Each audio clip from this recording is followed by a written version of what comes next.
Okay, thank you for joining us for Chapter 28, Part 1 of 2, as we begin looking at the Cold War.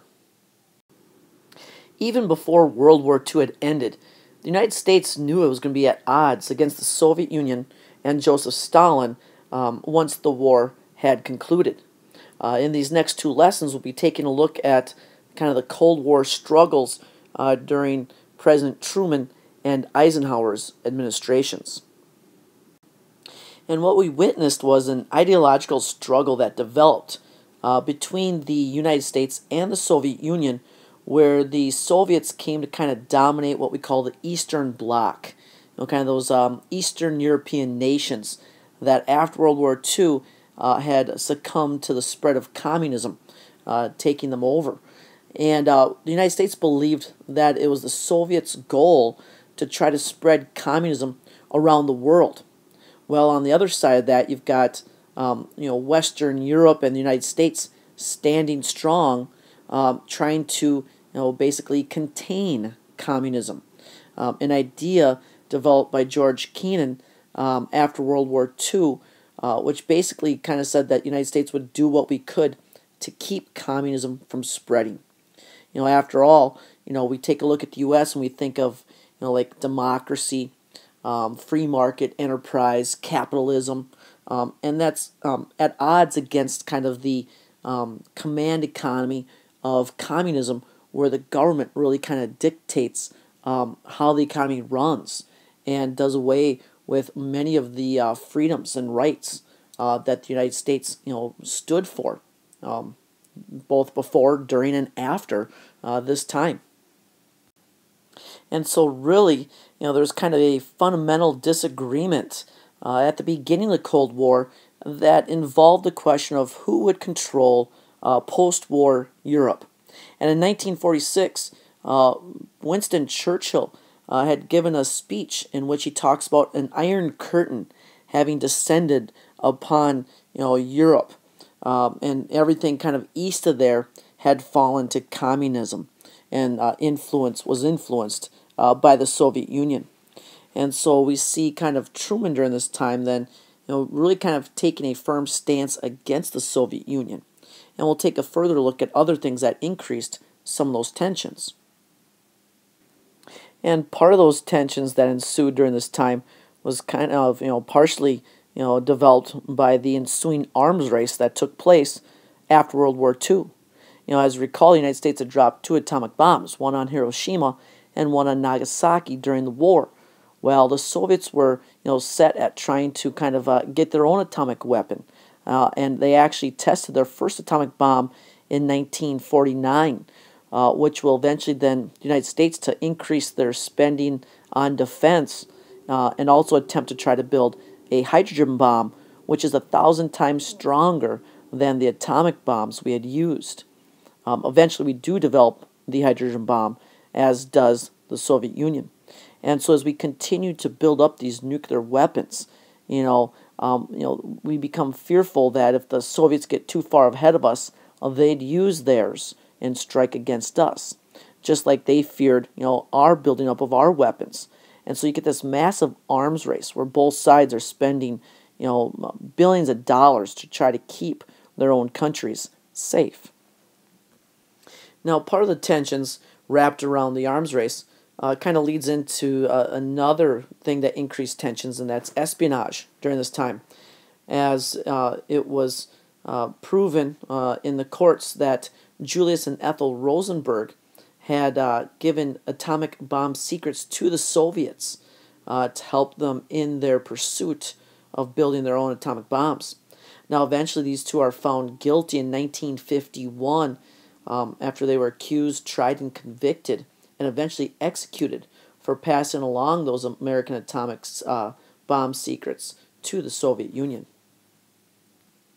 Now, playing into the Truman administration's fears and kind of leading to the bipolarization of Europe, what we see is in 1947, there was communist expansionist ideas both in Greece and in Turkey. And so Truman, in 1947, develops what becomes known as the Truman Doctrine, and therefore, kind of by invoking Keenan's containment policy of trying to limit Soviet expansionist ideals, Truman asks Congress and gets from them $400 million in aid to give to Greece and Turkey to try to stem the tide of communist advances in those countries.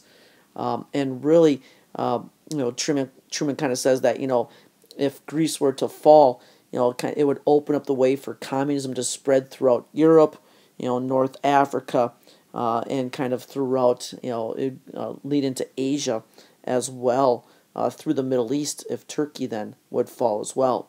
So through this aid, the United States was able to help these countries thwart any expansionist ideals of communism in those countries. And in further attempts to try and strengthen America's defense, Congress passes the National Security Act in 1947.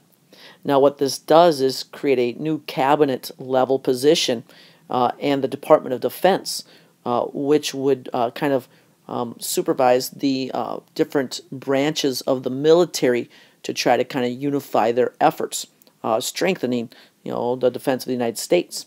It also establishes the CIA, or Central Intelligence Agency, which is kind of like the information gathering wing. It kind of goes out and tries to gather intelligence on other countries and maybe partake in espionage itself to gather information.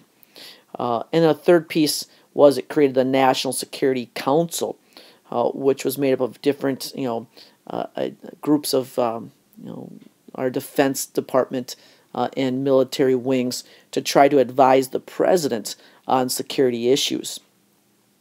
But then what we see too is, about 3 years later, a policy known as NSC 68 is instituted, which was proof that Truman was really determined to spend whatever was necessary to try to win the Cold War, as it advocated a massive expansion of the American military.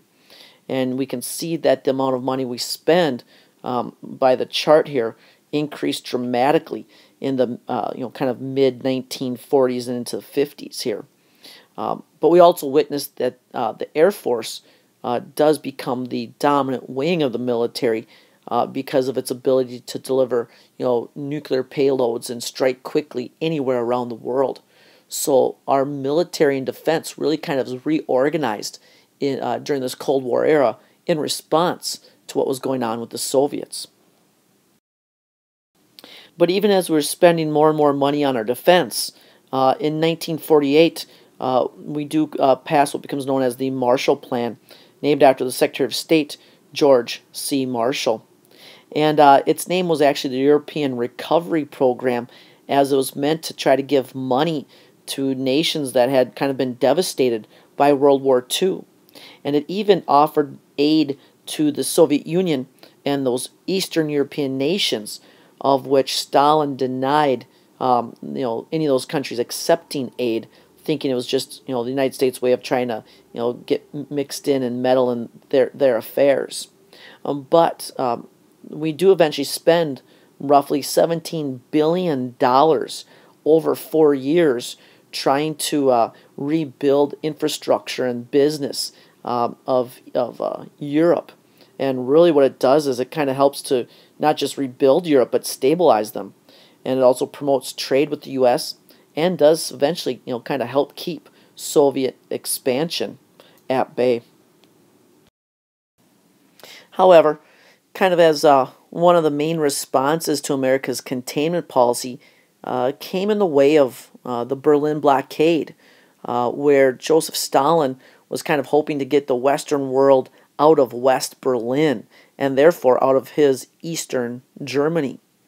And really what began in June of 1948 and lasted for nearly a year, Stalin cuts off all railroad traffic and highways into West Berlin and the 2 million West Berliners that live there.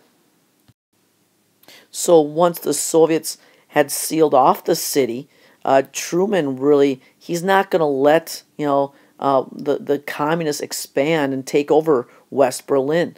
So he helps organize a massive airlift to keep the city supplied with all the essential products and things that it would need. Things like fuel, food, medicines, clothing. Really for basically that year, all the supplies to keep those 2 million West Berliners alive were flowing in.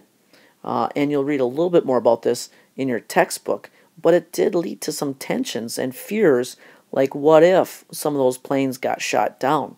Thankfully, something that never happened. But just because the U.S. was able to keep West Berlin kind of free of communism, the same cannot be said for in China. If you remember, prior to World War II, there was a civil war going on in China, which was kind of put on hold, as World War II was fought and as the Chinese fought against Japanese aggressions.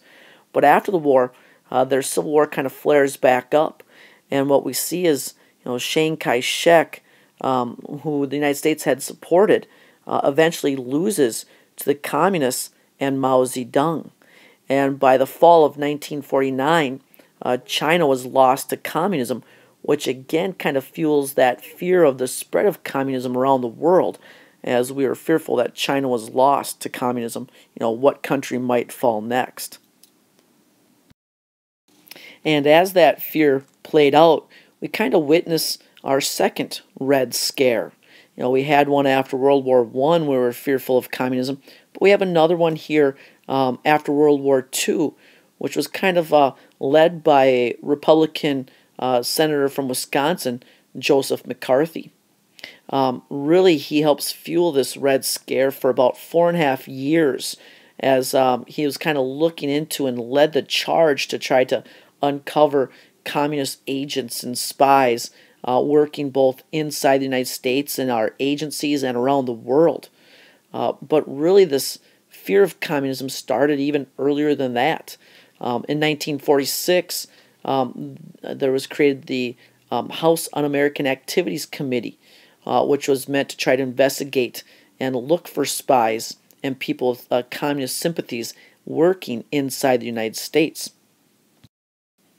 But eventually, as it played out, McCarthy's accusations were simply empty accusations, and no spies were ever uncovered, even though he said they had infiltrated our State Department and military branches. And there's this big hearing that went into all this.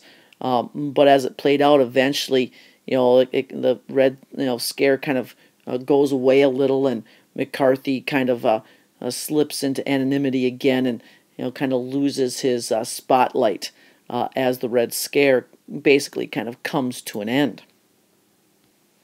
However, we also witness a increase in tensions once the United States helps form NATO, or the North Atlantic Treaty Organization, in 1949.